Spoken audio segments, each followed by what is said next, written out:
The Lord be with you. And with your spirit. A reading from the Holy Gospel according to Luke. Glory to you, O Lord.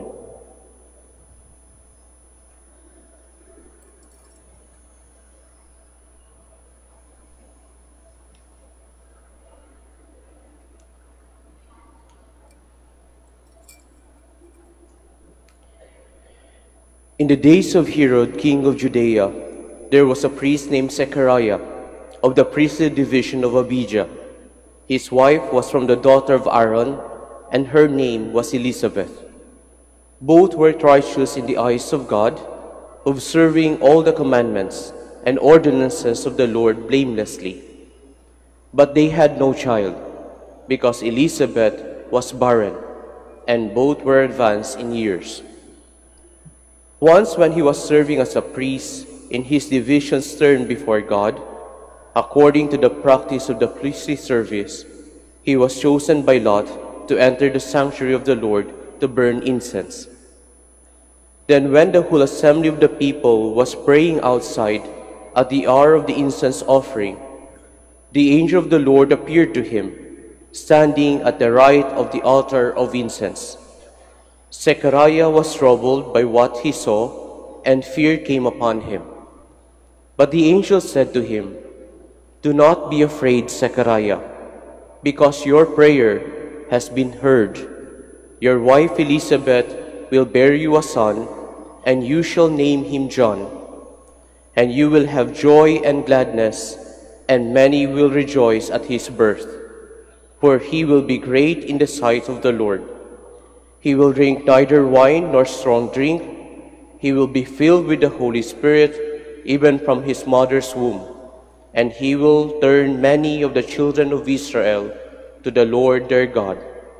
He will go before him in the spirit and power of Elijah, to turn the hearts of fathers toward children, and the disobedient to the understanding of the righteous, to prepare a people fit for the Lord."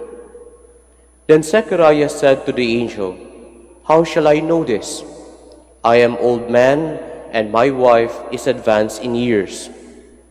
And the angel said to him in reply, "I am Gabriel, who stand before God. I was sent to speak to you and to announce to you this good news. But now you will be speechless and unable to talk until the day these things take place, because you do not believe my words, which will be fulfilled at their proper time."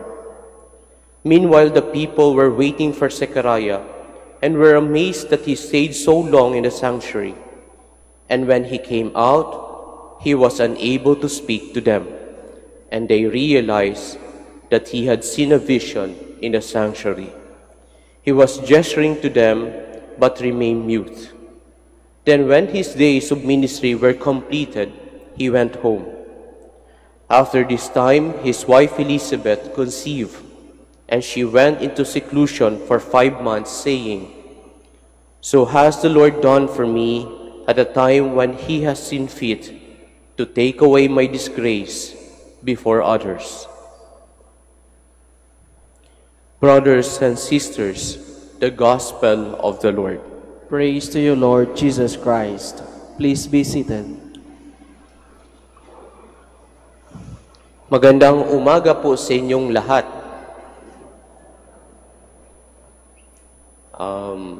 Gusto ko lang po makasiguro na talagang mga tao ang kasama ko po dito sa loob ng simbahan. Pakitaas po ng kamay kung kayo'y totoong tao. Okay. May mga nagdududa. Pakitaas ang kamay kung kayo nag-toothbrush. Oh, maraming Thanks be to God. Pag hindi po nag-toothbrush, huwag na lang po magbubukas ng bibig. Pakiusap lang po yun. Mga kapatid, mayroon isang kwento na kung saan alam naman ng pasyente na mayroon siyang sakit. Kaya lang, sabi ng doktor sa kanya, nung nag-meet sila, sabi ng doktor sa kanya, mayroon akong good news at bad news para sa iyo. Ang sabi ng pasyente, Doc, gusto ko munang marinig yung good news. Ang sabi ng doktor, may 3 araw na lang po kayo na natitira sa buhay niyo. Sabi ng pasyente, good news na yan, Dok. Ano pa ang bad news? Nung Sabado nagsimula. Mga kapatid, maaari nating itanong sa ating mga buhay, sa ating mga sarili, ano ba ang kadalas na naririnig natin sa buhay? Good news, bad news. Sino po madalas naririnig na lang bad news ng buhay? Pakitaas ang kamay. Very good. Good news. Sino pong nakakarinig ng good news? Wala din. So hindi nila malaman kung ano ang dumarating na balita sa kanilang mga buhay, kung ito ba ay good news or bad news. Sa bagay, kung minsan, hindi mo ma-distinguish yung dalawa. Siguro ganun din yung experience ni Zechariah.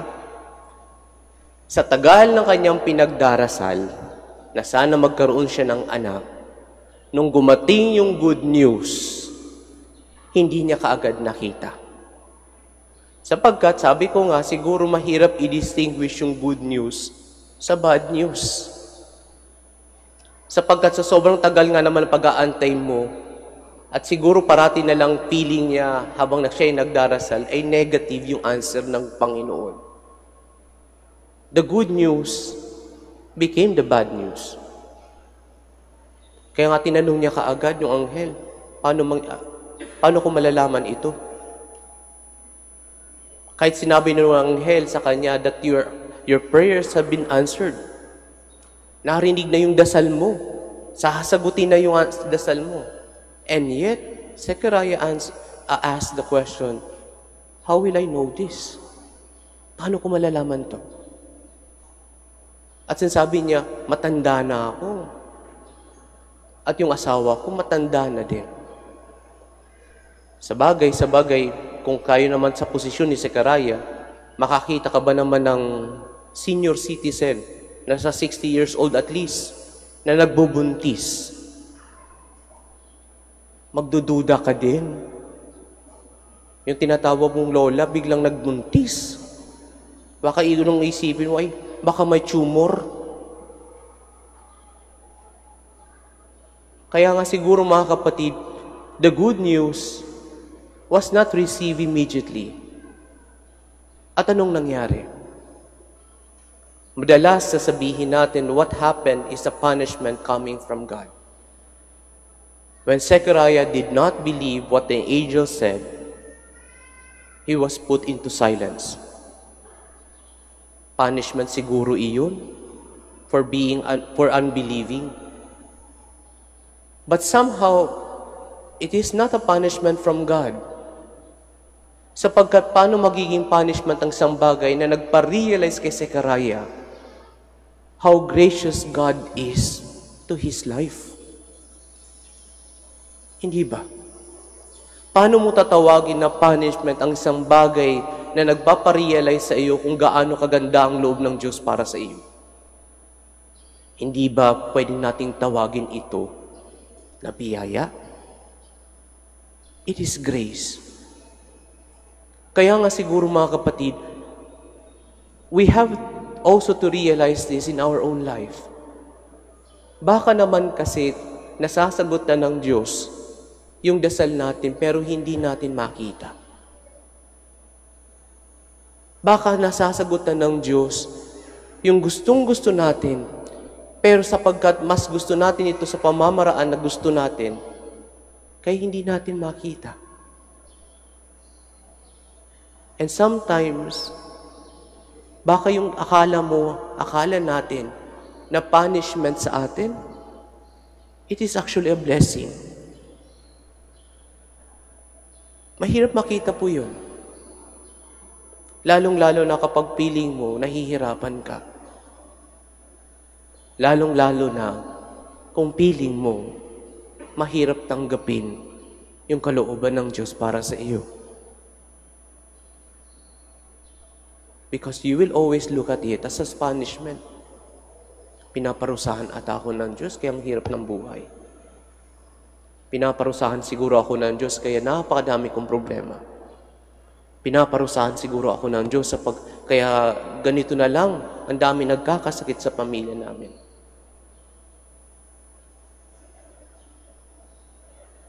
Baka hindi naman. Probably, and most likely, it is not a punishment of God.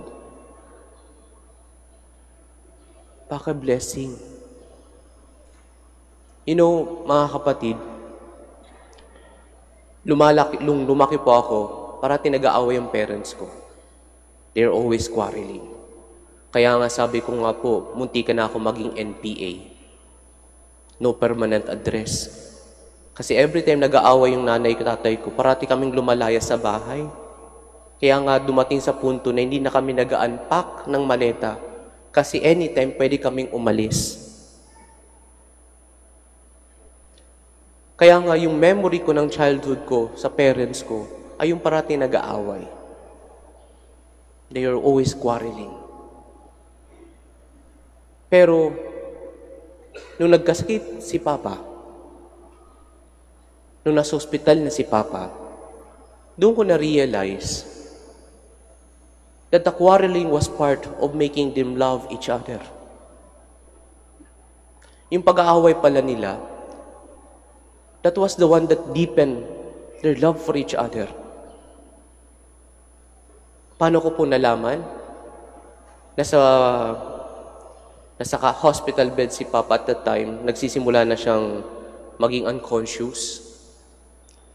And the doctor already gave us the bad news na may cancer yung tatay ko. And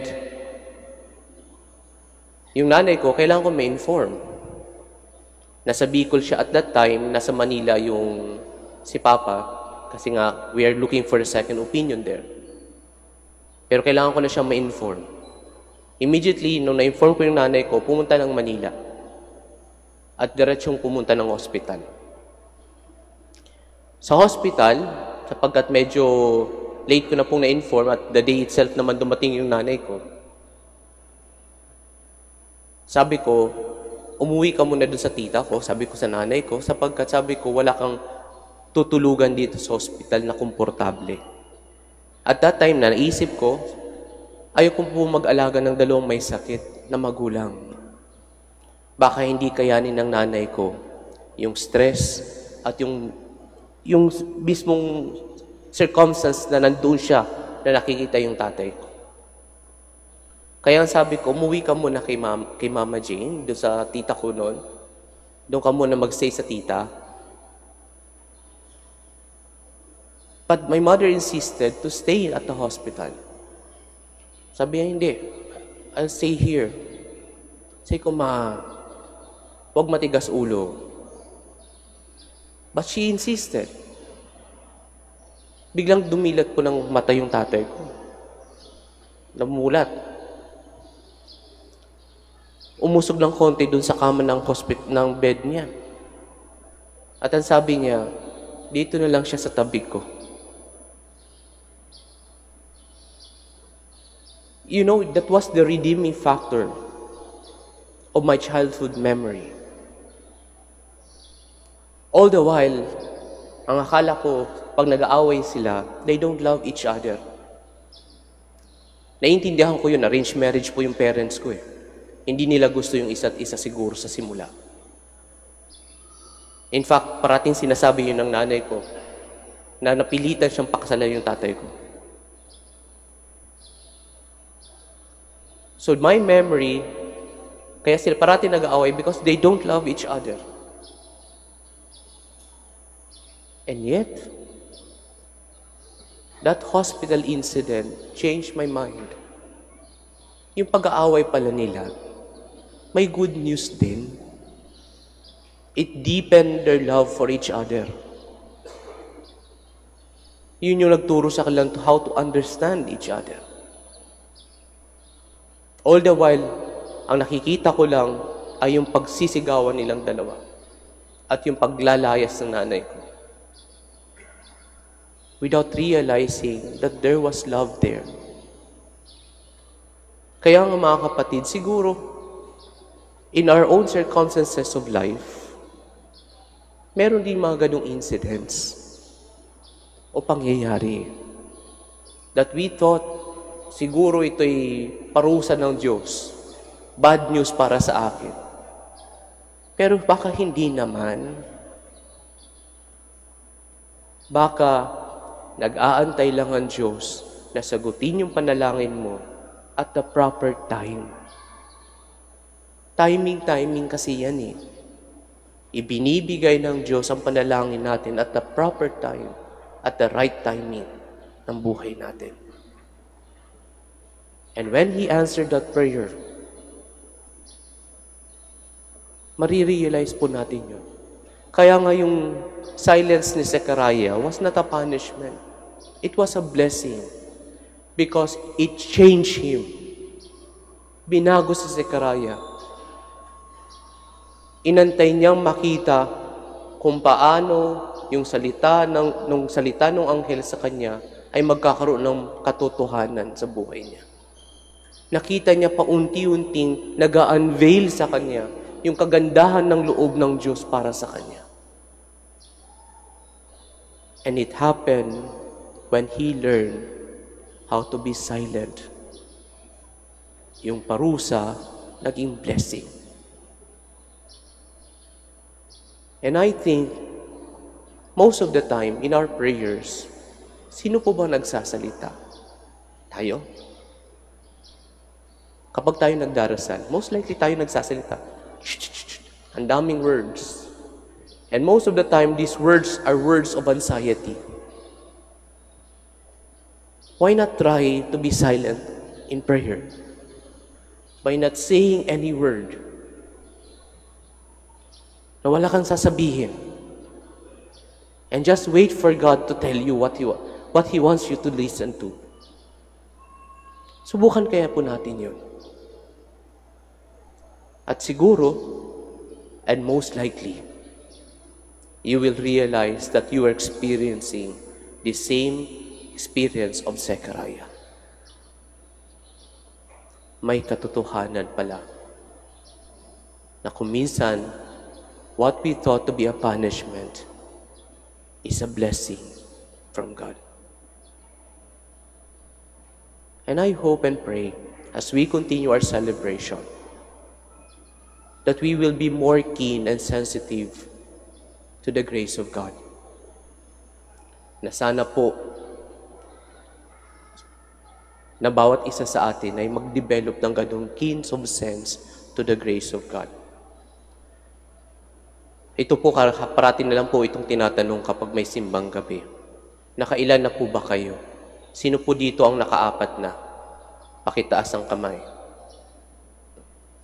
Sabi po nung pari nag-celebrate kahapon, yung nasa likod ko. Sabi niya, ang daming tumataas daw ng kamay, baka marami ng desperado at desperada. Kasi sigurado daw may paniniwala yan na sasagutin sila ng Lord after 9 days. Pero, mga kapatid, same pa rin ang invitation ko. Even after 9 days, yung hinihingi niyo kay Lord ay hindi nasagot. Just think about Zechariah.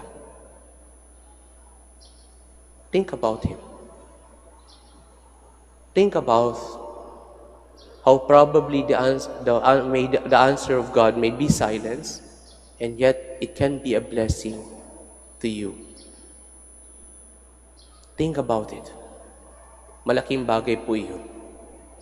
Okay? Handa na ba kayo sa Pasko? Sino po dito nagtatago na sa kanilang mga inaanak? Maraming umingiti. Siguro meron nga siguro nagtatago na sa mga inaanak. Siguro, para sa mga inaanak, pag nakita kayo good news, sa inyo naman ay naku, bad news to. Pero at the same time, everything that we receive in life, as St. Paul says to the Thessalonians, in all circumstances of life, give thanks to the Lord. Learn how to give thanks, because you will never know that probably what you thought to be a punishment is a blessing itself. Amen.